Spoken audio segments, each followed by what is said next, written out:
নমস্কাৰ মই মৌজিদ বন্ধুসকল পলকতা স্বাগতী সন্ধিয়াৰ 7টা গুৰুত্বপূৰ্ণ খবৰ। প্ৰথমটো খবৰ, আপোনাৰ ঘৰত বাইক বা চাৰিচকীয়া বাহন থাকিলে সাৱধান। এতিয়াৰ পৰা সামান্য ভুল কৰিলে আপুনি ভৰিব লাগিব 25,000 টকা পৰ্যন্ত জৰিমনা, লগতে যাব লাগিব জেললৈ। ৰাজ্যৰ ৰাজপথে চলিব পৰিবহণ বিভাগৰ অভিযান। যান বাহনৰ চালক আৰু গৰাকীৰ বাবে আহি গ'ল নতুন নিৰ্দেশনা। ৰাজপথত বাহন ওলোৱাৰ পূৰ্বে সাৱধান। নিয়ম অমান্য কৰিলেই ভৰিব লাগিব হাজাৰ হাজাৰ টকাৰ জৰিমনা। সুৰাপান কৰি গাড়ী চলালে 10,000 টকাৰ জৰিমনা ভৰিব লাগিব, লগতে 6 মাহৰ জেল হ'ব। আৰু লগতে কি কি নিয়ম অমান্য কৰিলে কিমান টকা জৰিমনা ভৰিব লাগিব চাওঁ আহক।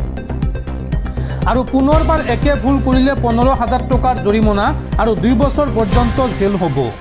অৰ্থাৎ সুৰাপান কৰি দ্বিতীয়বাৰ গাড়ী চলালে 15,000 টকাৰ জৰিমনা ভৰিব লাগিব আৰু 2 বছৰ পৰ্যন্ত জেল হ'ব। ছিট বেল্ট ব্যৱহাৰ নকৰাকৈ গাড়ী চলালে 1,000 টকাৰ জৰিমনা ভৰিব লাগিব। হেলমেট নোহোৱাকৈ গাড়ী চলালে 1,000 টকাৰ জৰিমনাৰ লগতে 3 মাহলৈ বাতিল হ'ব লাইচেন্স। মোবাইল ফোন ব্যৱহাৰ কৰি গাড়ী চলালে 5,000 টকাৰ জৰিমনা ভৰিব লাগিব। লাইচেন্স নোহোৱাকৈ গাড়ী চলালে 5,000 টকাৰ জৰিমনা ভৰিব লাগিব আপুনি। দুচকীয়া বাহনত 3জন উঠিলে 1,000 টকাৰ জৰিমনা ভৰিব লাগিব আপুনি। ইঞ্চুৰেঞ্চ নোহোৱাকৈ গাড়ী চলালে 2,000 টকাৰ জৰিমনা আৰু 3 মাহৰ জেল হ'ব।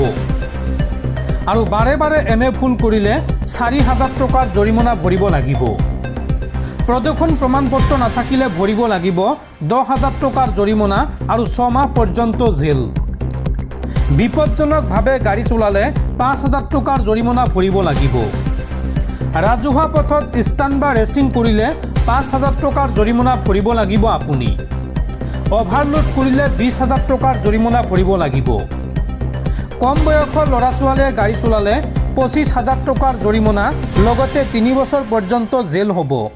অৰ্থাৎ 18 বছৰ বয়সৰ তলৰ ল'ৰা ছোৱালীক আপোনাৰ বাইক বা চাৰিচকীয়া বাহন চলাবলৈ দিলে 25,000 টকা পৰ্যন্ত জৰিমনা ভৰিব লাগিব আপুনি আৰু আপোনাৰ 3 বছৰ পৰ্যন্ত জেল হ'ব।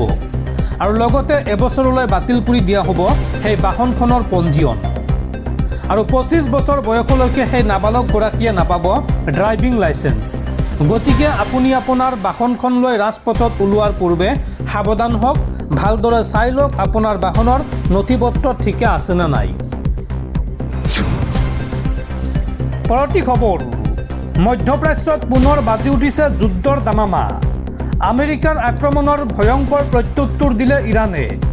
এইবাৰ একেলগে আমেৰিকাৰ 8টাকৈ সেনাৰ ঘাটিত আক্ৰমণ ইৰাণৰ। আমেৰিকাৰ প্ৰতিটো আক্ৰমণৰ ভয়ংকৰ প্ৰত্যুত্তৰ দিয়া হ'ব। একেলগে আমেৰিকাৰ 8টা সেনাৰ ঘাটিত আক্ৰমণ ইৰাণৰ। মধ্যপ্ৰাচ্যত থকা আমেৰিকাৰ সেনাৰ ঘাটিক লক্ষ্য কৰি বেলিষ্টিক মিছাইল নিক্ষেপ ইৰাণৰ। কুৱেইট স্থিত আলী অল ছলেম বেছত মিছাইল নিক্ষেপ ইৰাণৰ। লগতে বাহৰেইন স্থিত ছলমান বন্দৰত থকা 5ম বহৰৰ নৌসেনাৰ ঘাটিত আক্ৰমণ ইৰাণৰ। ইৰাণৰ 10টা সেনাৰ ঘাটিত আমেৰিকাৰ আক্ৰমণৰ পাছতে এই প্ৰত্যুত্তৰ দিছে ইৰাণে। আৰু এতিয়া ভংগ হোৱাৰ দিশে ইৰাণ আমেৰিকাৰ যুদ্ধবিৰতি ভংগৰে 24 ঘণ্টাত ইৰাণৰ সেনাৰ ঘাটিত দুবাৰকৈ আক্ৰমণ আমেৰিকাৰ। আৰু ইয়াৰ পিছতে ইৰাণে মন্তব্য কৰিছে যে আমেৰিকাৰ প্ৰতিটো আক্ৰমণৰ ভয়ংকৰ প্ৰত্যুত্তৰ দিয়া হ'ব। পৰৱৰ্তী খবৰ, ৰাজ্যত পুনৰ চলিব সৰ্ববৃহৎ উচ্ছেদ অভিযান। এইবাৰ BTCত চলিব উচ্ছেদ অভিযান। বুলডোজাৰ লৈ সাজু হাগ্ৰামা মহিলাৰীৰ চৰকাৰ। BTCত এইবাৰ একেলগে 900 বিঘা ভূমিত চলিব উচ্ছেদ অভিযান। আৰু উচ্ছেদক লৈ ডাঙৰ মন্তব্য BTC চিফ হাগ্ৰামা মহিলাৰীৰ। এইবাৰ BTCত চলিব সৰ্ববৃহৎ উচ্ছেদ অভিযান। উচ্ছেদ অভিযানৰ বাবে সাজু হৈছে হাগ্ৰামা মহিলাৰীৰ চৰকাৰ। এইবাৰ একেলগে 900 বিঘা ভূমিত চলিব প্ৰশাসনৰ বুলডোজাৰ। উচ্ছেদক লৈ ডাঙৰ মন্তব্য BTC চিফ হাগ্ৰামা মহিলাৰীৰ। একেলগে 93টা পৰিয়ালক উচ্ছেদ চলোৱা হ'ব। আৰু উচ্ছেদৰ পূৰ্বে পুনৰ সংস্থাপিত কৰা হ'ব এই উচ্ছেদিত পৰিয়ালসমূহক। এপিডিচিএলক ভূমি হস্তান্তৰৰ বাবে প্ৰস্তুতি চলাইছে হাগ্ৰামা চৰকাৰে। আৰু এই সন্দৰ্ভত হাগ্ৰামা মহিলাৰীয়ে কৈছে একেলগে 900 বিঘা ভূমিত চলিব উচ্ছেদ অভিযান। দৰ্শকসকল আৰু বহুতো গুৰুত্বপূৰ্ণ খবৰ আছে। তাৰ আগতে আপোনাক জনাওঁ যে যদি আপুনি এতিয়ালৈকে এইটো ভিডিঅ'ত লাইক কৰা নাই তেন্তে এতিয়াই ভিডিঅ'টোত লাইক কৰি দিয়ক আৰু এনেকুৱা ধৰণৰ ভিডিঅ'সমূহ নিতৌ চাবলৈ চেনেলটো ছাবস্ক্ৰাইব কৰি কাষত থকা বেল আইকনটো প্ৰেছ কৰি ৰাখক। পৰৱৰ্তী খবৰ, গুৰু শিষ্যৰ পবিত্ৰ সম্পৰ্কত পুনৰ কালিমা সানিলে লম্পট শিক্ষক মুকুল ৰাজবংশীয়ে। এইবাৰ টিউচন কৰাৰ চলেৰে কিশোৰীৰ সৈতে অপকৰ্ম প্ৰধান শিক্ষক মুকুল ৰাজবংশীৰ। সভ্য সমাজক লজ্জানত কৰা এই জঘন্য ঘটনা সংঘটিত হৈছে নলবাৰীত। পুনৰ সভ্য সমাজক লজ্জানত কৰা ঘটনা। এইবাৰ গুৰু শিষ্যৰ পবিত্ৰ সম্পৰ্কত কলা দাগ সানিলে লম্পট শিক্ষকে। ছাত্ৰীক যৌন আতিশায্য চলোৱাৰ অভিযোগ শিক্ষক মুকুল ৰাজবংশীৰ বিৰুদ্ধে। টিউচন কৰাৰ চলেৰে কিশোৰীৰ সৈতে অপকৰ্ম লম্পট শিক্ষক মুকুল ৰাজবংশীৰ। ঘটনা সন্দৰ্ভত নলবাৰী থানাত শিক্ষক মুকুল ৰাজবংশীৰ বিৰুদ্ধে এজাহাৰ দাখিল ভুক্তভোগীৰ। আৰু প্ৰধান শিক্ষক মুকুল ৰাজবংশীৰ এই কুকাণ্ডক লৈ এতিয়া সমগ্ৰ অঞ্চলত ব্যাপক প্ৰতিক্ৰিয়া। পৰৱৰ্তী খবৰ, ভাঙি পেলোৱা হ'ব গুৱাহাটী মেডিকেল কলেজ হাস্পতাল চমুকৈ GMCH। আৰু 42 মাহৰ ভিতৰত সাজু হৈ উঠিব নতুন GMCH। নতুনকৈ নিৰ্মাণ হ'বলগা GMCHৰ স্থান পৰিদৰ্শন মুখ্যমন্ত্ৰী হিমন্ত বিশ্ব শৰ্মাৰ। ঠিকাদাৰী প্ৰতিষ্ঠানটোক নক্সা সলনি কৰাৰ নিৰ্দেশ। নিবিদাৰ সময়ত দিয়া নক্সা কিছু সলনিৰ নিৰ্দেশ মুখ্যমন্ত্ৰীৰ। আৰু নতুন নক্সা মুখ্যমন্ত্ৰীক নিদিয়ালৈকে নিৰ্মাণ কাৰ্য আৰম্ভ নকৰিবলৈ নিৰ্দেশ। অৱশ্যে পুৰণি অট্টালিকাৰ ভঙা চিঙাৰ কাম কৰিব পাৰিব এই সময়ছোৱাত। পৰৱৰ্তী খবৰ, মাত্ৰ 642 টকাতে পাব ৰন্ধন গেছৰ চিলিণ্ডাৰ। LPG চিলিণ্ডাৰক লৈ কেন্দ্ৰীয় চৰকাৰৰ বৃহৎ ঘোষণা। দেশৰ উদ্যোগিক আৰু বাণিজ্যিক LPG উপভোক্তাসকলৰ বাবে এক অতি স্বস্তিদায়ক খবৰ। কেন্দ্ৰীয় চৰকাৰে অনা ঘৰুৱা চিলিণ্ডাৰ যোগানৰ ক্ষেত্ৰত আৰোপ কৰা সকলো ধৰণৰ খণ্ডভিত্তিক বাধা নিষেধ অনতি বিলম্বে প্ৰত্যাহাৰ কৰাৰ সিদ্ধান্ত লৈছে।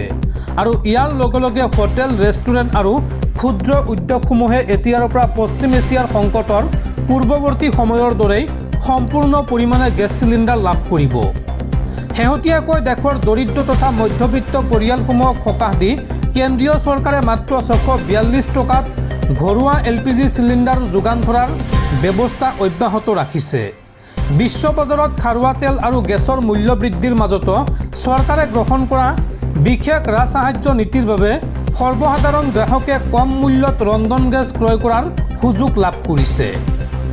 অৱশ্যে এই বিশেষ সুবিধাটো সকলো সাধাৰণ গ্ৰাহকৰ বাবে প্ৰযোজ্য নহয়। এই ৰেহাই মূল্য কেৱল প্ৰধানমন্ত্ৰী উজ্জ্বলা যোজনাৰ অন্তৰ্গত সংযোগ থকা হিতাধিকাৰীসকলেহে লাভ কৰিব। ৰাজধানী দিল্লীত সাধাৰণ গ্ৰাহকৰ বাবে 14.2 কিলোগ্ৰামৰ ঘৰুৱা চিলিণ্ডাৰৰ মূল্য হৈছে 942 টকা।